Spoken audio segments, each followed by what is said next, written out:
Dans ce vidéo, on va travailler l'exercice. Dans l'exercice 4, on a PC un triangle et le milieu de PC, comme vous voyez ici dans le schéma.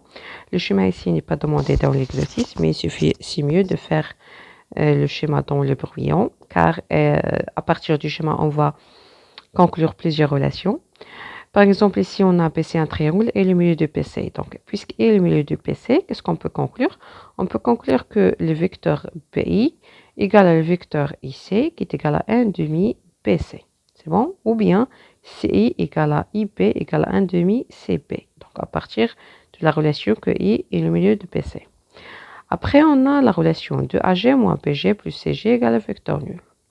La première question, c'est de montrer que AG égale à 1 demi PC. Pour montrer que AG égale à 1 demi PC, on va utiliser la relation qui contient AG. C'est-à-dire, on va utiliser de AG moins PG plus CG égale à le vecteur nul. Nous, qu'est-ce qu'on veut? On veut juste AG en fonction de PC.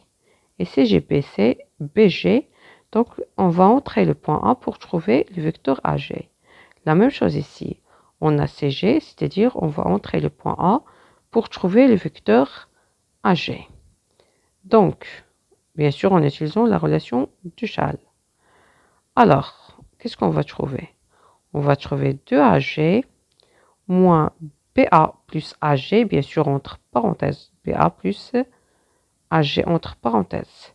Mais si on élimine les parenthèses, bien sûr, le signe plus ici, il va devenir moins. Pourquoi? Car les parenthèses, elles sont procédées des signes moins. Plus CA, ici aussi, on va entrer le point A, plus AG. Nous avons dit que on entre A pour trouver AG. C'est bon? Vous remarquez ici, G moins AG plus AG, donc elles sont opposées. Donc, on va simplifier par AG et moins AG. Qu'est-ce qu'on va trouver? On va trouver 2AG égale, donc BA, je vais ramener moins AP à l'autre côté, il devient PA moins CA, c'est-à-dire moins CA. Moins CA, c'est AC, donc c'est BA plus AC. En utilisant la relation de Schall PA plus AC, c'est PC. D'où, qu'est-ce qu'on peut conclure? On peut conclure que AG, donc c'est 1 demi fois PC. Et ça, c'est ce qu'il faut démontrer. Donc, nous avons trouvé le résultat demandé dans l'exercice. AG égale à 1 demi PC. D'accord. Passons maintenant à petit p. On déduire que le quadrilatère AGCE est un parallélogramme. Donc, remarquez ici, si on veut bien sûr tracer ici le point G ou bien construire le point G, on peut le construire. AG c'est 1 demi PC, donc on a ici PC. AG égale à 1 demi PC, ça veut dire quoi? Puisque GAC égale à AG égale à un nombre K fois PC, cela ça veut dire que les deux vecteurs AG et PC sont collinéaires. Qu'est-ce que ça veut dire ils sont collinéaires? Ça veut dire que les deux droites AG et PC, elles sont parallèles. Donc, je vais construire la droite parallèle à PC passant par A. Bien sûr, AG ici égale à 1 demi PC, puisque K égale à 1 demi, c'est un nombre qui est positif. Ça veut dire que les deux vecteurs AG et PC ont même sens. Alors, collinéaire, ça veut dire que AG et PC, regardez PC ici, elle est dirigée vers la gauche. La même chose pour AG, elle va être dirigée vers la gauche. Donc, AG, comme nous avons dit que AG et PC, elles sont parallèles. AG vers la gauche, car PC vers la gauche, en effet, car K, elle est positif. Et après, on a la norme de AG, c'est-à-dire la distance AG égale à 1 demi fois la distance BC. Donc, AG, elle va être 1 demi de la distance BC, c'est-à-dire c'est comme BI. D'accord.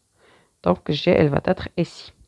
Bien sûr, ici, la construction n'est pas demandée, mais elle va nous aider pour la démonstration. Elle va nous donner une idée pour la démonstration.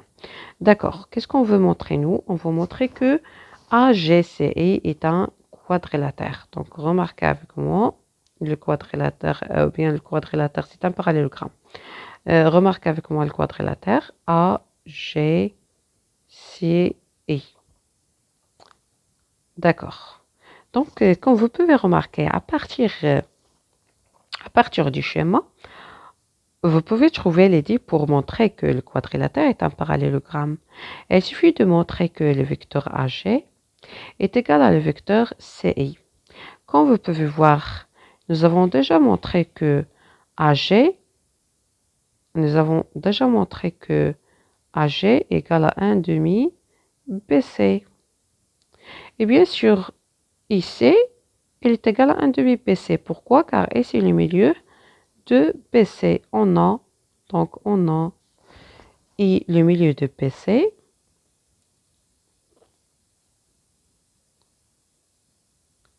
Alors, que peut-on conclure? Alors, on peut conclure que IC égale à 1 demi BC. On a déjà écrit ici, IC égale à 1 demi BC. Donc, je vais nommer celui-ci 2 et celui-là 1. À partir 1 et 2, qu'est-ce qu'on peut conclure? On conclut que, on peut conclure que IC égale à AG. IC égale à AG, ça veut dire quoi? Ça veut dire que le quadrilatère GAIC est un parallélogramme, d'où AGCI est un parallélogramme.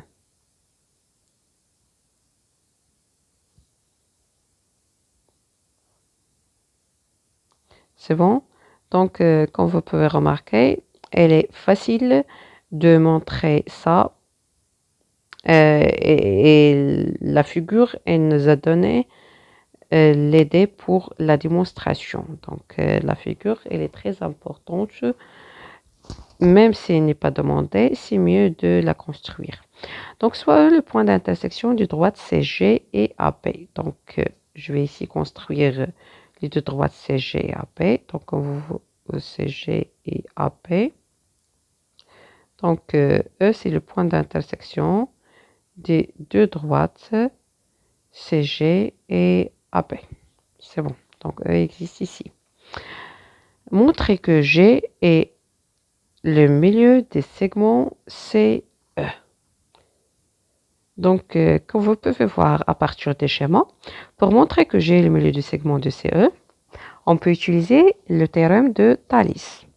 Comme vous voyez, on a dans le triangle,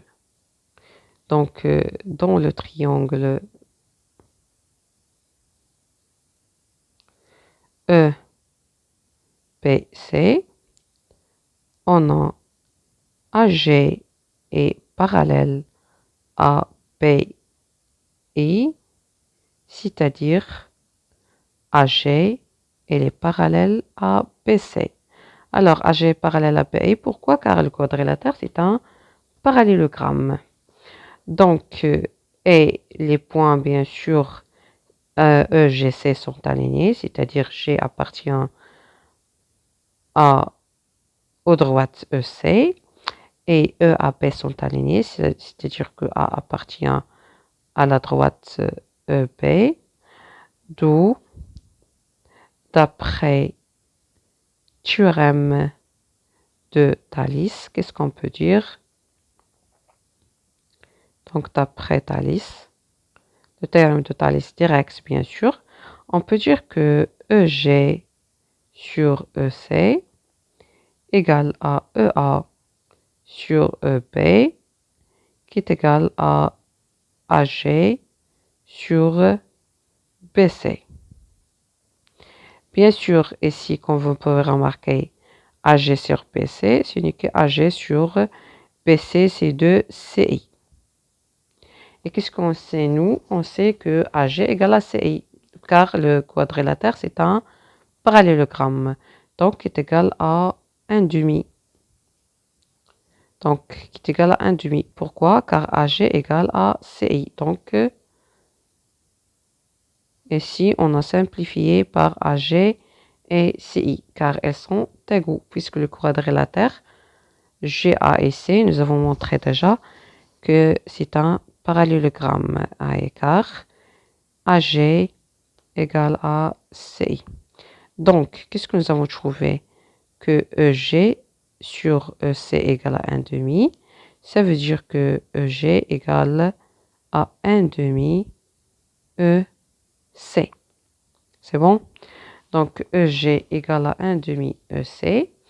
Et puisque les points sont alignés, c'est-à-dire que et on a les deux vecteurs EG et EC, remarquez ici, on n'a pas le droit de passer de la distance au vecteur, sauf si on a mentionné les sens des deux vecteurs. Est-ce qu'elles ont le même sens ou non? Si elles ont le même sens, alors ici, je vais laisser 1 sur 2. Je vais dire que G égale à 1 demi EC. Sinon, si elles ont des sens opposés, on va dire que G égale à moins 1 demi EC. Donc, comme vous voyez, EG et EC ont même sens. Donc, en même sens. C'est-à-dire que le nombre là, elle va rester positif. D'où EG égale à 1 demi du vecteur EC. C'est-à-dire, alors, et partir ça, on peut conclure que E est le milieu de EG. C'est bon? Donc, alors, E est le milieu de E. Pardon, G est le milieu de EC ou bien EG. Remarquez, EG égale à 1 demi EC, ça veut dire que G est le milieu de EC ou bien c'est E. Le segment EC, c'est le même que ce que j'ai dit, CE. CE et EC désignent même segment. Alors, j'ai le milieu de EC ou bien le milieu de CE. Ici, bien sûr, pour en déduire que EA égale à 1 demi EP, on peut bien sûr la montrer à partir de la relation de Thalès, ou bien on peut utiliser aussi la projection. On peut considérer la projection soit P, la projection sur PE parallèlement à BC. Si on considère la projection sur PE parallèlement à BC, vous pouvez remarquer que le projeté de E, c'est lui-même. Pourquoi? Car E appartient à BE. Donc, puisqu'il appartient à BE, alors le projeté de E, c'est lui-même. Le projeté de G, c'est le point A. Donc, car on a GA parallèle à BC et GA coupe BE en A. Donc, le projeté de G, c'est A. Le projeté de C, c'est B. Car le parallèle à BC, c'est lui-même. Et il coupe BE en B. Et puisque, bien sûr, on a G le milieu de EC, alors cela veut dire que EG égale à 1 demi EC. Et la projection conserve le coefficient de collinéarité. Donc, le coefficient ici de collinéarité. Alors, qu'est-ce qu'on peut conclure? On peut remplacer, donc si je vais écrire le coefficient de collinéarité, alors, on peut remplacer chaque point par son projeté. On va remplacer E par E, G par A. Donc, le coefficient de collinéarité reste lui-même. Et E, on va remplacer par lui-même E, car le projeté de E, c'est E. On va remplacer C par B. Donc, qu'est-ce qu'on a trouvé alors? On a trouvé que EA égale à 1 demi EP. À partir de ça, on a trouvé EA égale à 1 demi EP et ce qu'il faut démontrer. Bien sûr, on peut montrer cette relation-là, comme j'ai dit, à partir aussi de Thalys, EA égale à 1 demi EP, et EA et EP ont même sens, d'où le vecteur EA égale à 1 demi du vecteur EP. Et nous avons dit que forcément, on signale le sens. Pourquoi? Car s'ils sont des sens opposés, on ne va pas écrire un demi, on va écrire moins un demi.